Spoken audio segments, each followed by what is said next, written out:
Hello दोस्तों, स्वागत है आप सभी का आपके अपने YouTube channel self study point पर। आज हम बात करने वाले हैं अनेक शब्दों के लिए एक शब्द के बारे में, जो कि विभिन्न परीक्षाओं में पहले पूछे गए हैं और मुझे उम्मीद है आगे भी पूछे जाएंगे।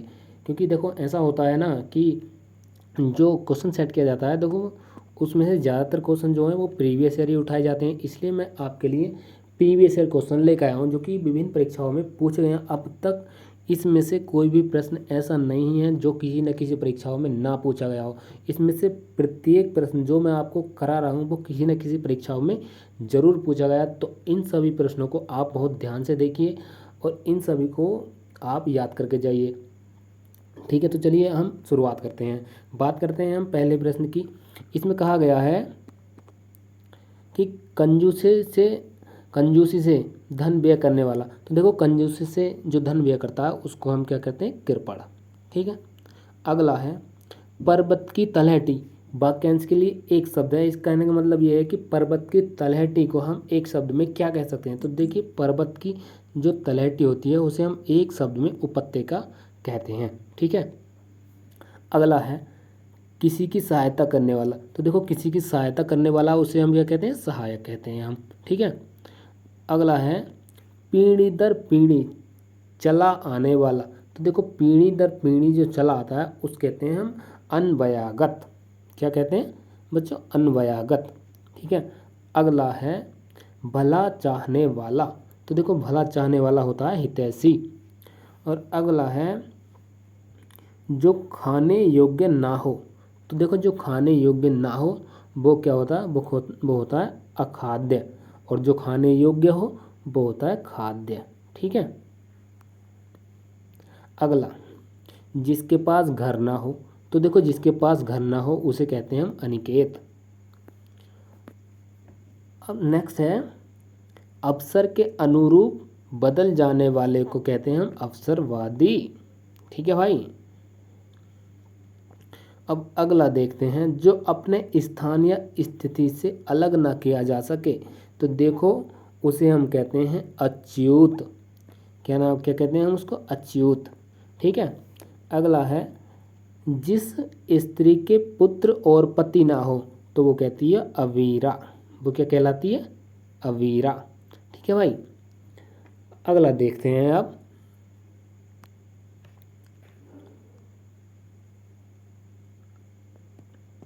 अगला है जो थोड़ा जानता हो। तो देखो थोड़ा का मतलब होता अल्प। अल्प और जो जानना मतलब ज्ञान। जो कम जानता हो या थोड़ा जानता हो वो होता है अल्पज्ञ। ठीक है। अगला है जो प्रमाण से सिद्ध ना हो सके। तो जो प्रमाण से सिद्ध ना हो सके वो होता है अप्रमेय। ठीक है। अगला है पृथ्वी ग्रहों तारों आदि का स्थान।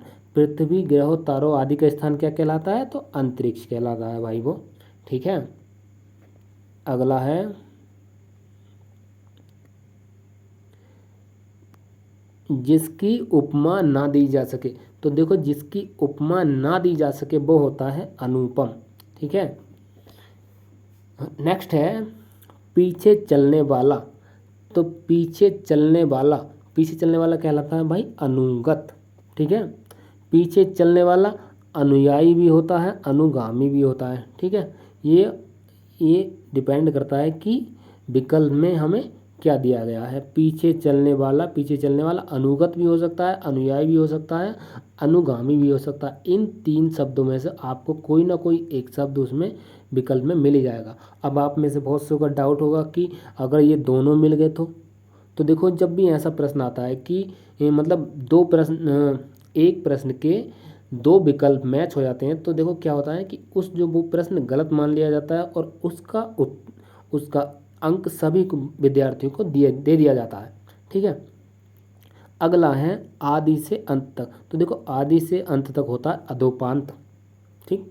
नेक्स्ट है जिस पर आक्रमण हो तो वो होता है आक्रांत। ठीक है। और जिसने आक्रमण किया हो वो होता है आक्रांता। ठीक है।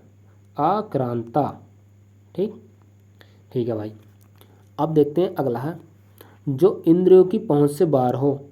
तो जो इंद्रियों की पहुंच से बाहर होता है वो होता है इंद्रियातीत। ठीक है। जो इंद्रियों पर विजय प्राप्त कर चुका हो वो होता है इंद्रिय जीत। नेक्स्ट है पूरब और उत्तर के बीच की दिशा। तो देखो भैया, पूरब और उत्तर के जो बीच की दिशा होती है उसे हम कहते हैं ईशान।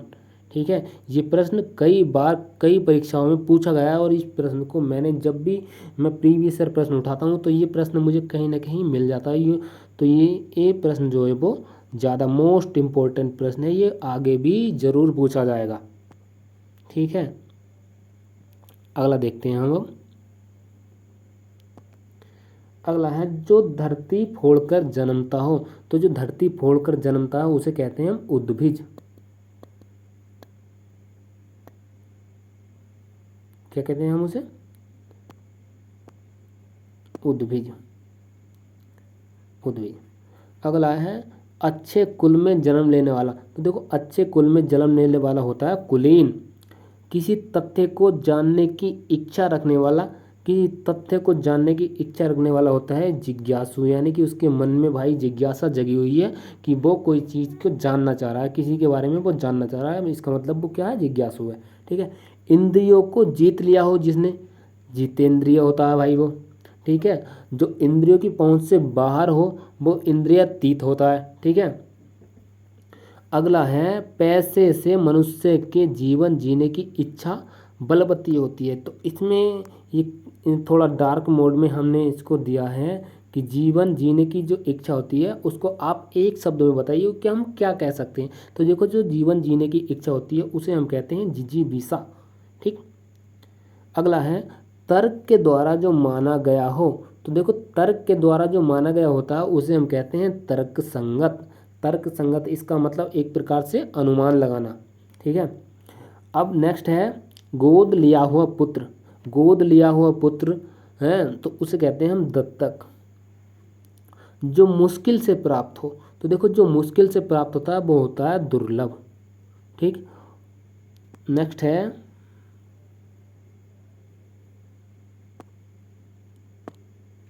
अब नेक्स्ट है भाई जो देने योग्य हो। जो देने योग्य हो वो होता है दे। क्या होता है? वो दे। जो देने योग्य हो वो होता है दे, और जो ना देने योग्य हो वो अदे। क्या होता है? अदे। ठीक है। जंगल में लगने वाली आग। जंगल में लगने वाली आग होती है भाई दावानल। ठीक है।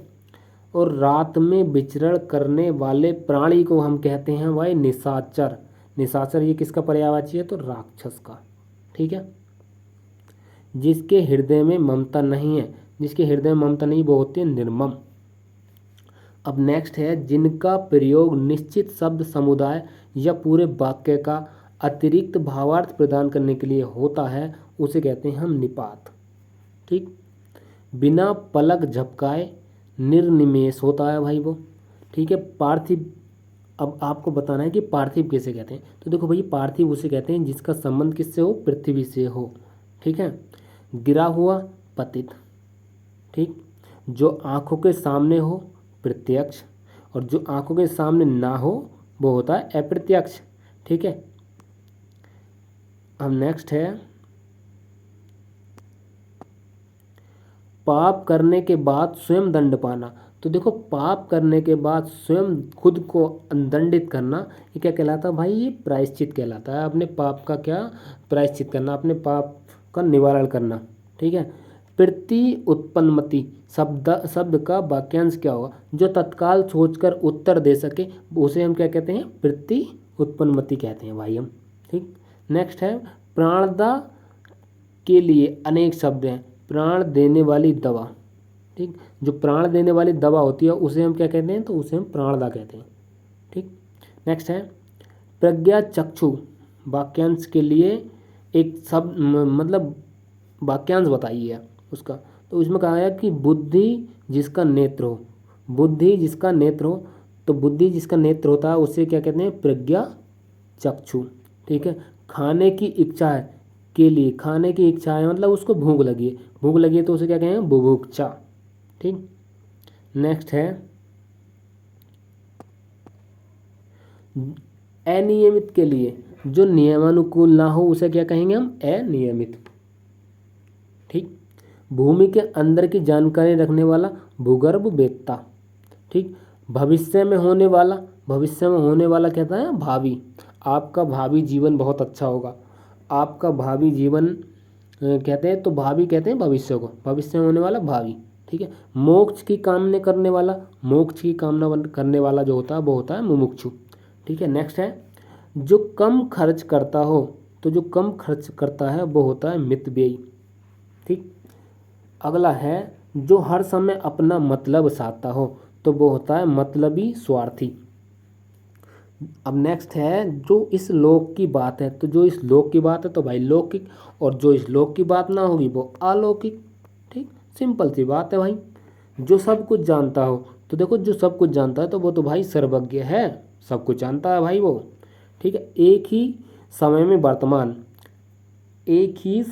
वर्तमान, तो वो होता है समसामयिक। क्या होता है? समसामयिक। ठीक है, किसी कथन पर सहमत होना के लिए एक शब्द है सहमति। किसी कथन पर सहमत होना मतलब अपनी सहमति देना। ठीक है, नेक्स्ट है दूसरों की बातों में दखल देना। तो देखो दूसरों की बातों में दखल देना मतलब हस्तक्षेप। क्या होता है वो? हस्तक्षेप। ठीक है, अनेक युगों से चले आने वाले, तो अनेक युगों से चले आने वाले कौन होते हैं? सनातन। ठीक, 100 वर्षों का समूह शताब्दी। शैव किसे कहते हैं? तो शैव कहते हैं जो शिव की उपासना करता है उसे हम क्या कहते हैं भाई? तो शैव कहते हैं, हम उसे क्या कहते हैं? शैव। नेक्स्ट है जिसका उच्चारण ना किया गया हो, तो जिसका उच्चारण नहीं किया गया उसे क्या कहेंगे हम? अनुच्चरित। ठीक है, दोपहर के बाद का समय होता है अपराह्न। ठीक है, अनुग्रहित शब्द के लिए मतलब क्या इसका वाक्यांश होगा? तो को जो अनुग्रह से युक्त हो, तो जो अनुग्रह से युक्त होता है उसे क्या कहते हैं हम? अनुग्रहित। ठीक है, बात तो मुझे उम्मीद है आपको समझ में आ रही होगी। बाकी अगर आपको कहीं कोई मिस्टेक लगे तो आप जो है ना एक बार कमेंट ज़रूर कर दीजिएगा कि मतलब यहाँ हमें कमी लग रही है, आप इसको सुधारिए। ठीक है, तो निश्चित तौर पर उसका निवारण किया जाएगा और आपको अच्छे से अच्छा कंटेंट आपको दिया जाएगा। ठीक है, अगला देखते हैं। जिसका जन्म छोटी निचले वर्ण में हुआ हो उसके लिए क्या एक शब्द? अंत्यज। ठीक है, जो वाणी द्वारा व्यक्त ना किया जा सके अनिर्वचनीय। क्या होता है वो? अनिर्वचनीय। नेक्स्ट है जिससे बुढ़ापा ना आए, तो जिसे बुढ़ापा ना आए क्या होता है वो? अजर। जो क्षमा करने योग्य नहीं है वो अक्षम्य। क्या होता है वो? अक्षम्य। जिस पर हमला ना किया गया हो तो वो अनाक्रांत होता है। ठीक है, जिसका शत्रु जन्मा ही ना हो वो क्या होता है भाई? वो अजात शत्रु होता है। ठीक, वाक्य में ऐसे शब्दों को छोड़ दिया जाता जिनके ना रहने पर भी प्रसंग में वाक्य को समझने में बाधा नहीं पड़ती। क्या कहलाती है? अध्याहार। वो क्या कहलाता है? अध्याहार कहलाता है वो। जिसे गिना ना जा सके, तो देखो जिसे गिना ना जा सके वो क्या होता है? अनगिनत। जैसे आसमान में तारे हैं, आसमान में आपने कभी ऐसा सुना नहीं होगा कि आसमान में 100 तारे, 1000 तारे, 10,000 तारे हैं। ठीक है ना, वो अनगिनत तारे हैं, उनको कहा जाता है कि अनगिनत तारे हैं। लेकिन फिर भी जो भूगोल में कुछ मान लिया है कि 100 की घात 100 इतने लगभग तारे हैं एक आकाशगंगा में, ऐसा कहा जाता है।